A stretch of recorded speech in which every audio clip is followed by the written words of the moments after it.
По словам министра, существует договоренность с компанией Pfizer о доставке 2 миллиона доз вакцин в Казахстан.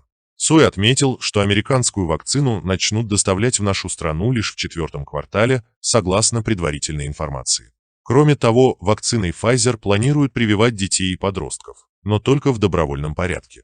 Вакцинация однозначно только в добровольном формате, только с согласия родителей. Мы просто предоставляем эту возможность привить своих детей. Вы знаете, сколько у нас обращений в министерство с просьбой найти вакцины, чтобы защитить детей. К сожалению, для взрослых мы даем такую возможность, а для детей возможности нет помочь им. Это право выбора родителей, отметил министр.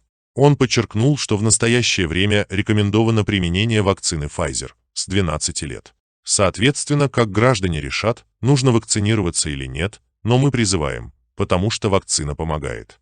И, к сожалению, новые штаммы поражают детей, сказал министр. Также глава Минздрава высказался о применении препаратов «Спутник Ви» и «Касвак». По его словам, создатели российской вакцины проводят клинические испытания. По «Казвак», вы знаете, в казахстанском законодательстве клинические исследования на детях запрещены. Соответственно, мы такие исследования по «Казвак» не проводим сейчас, пояснил министр.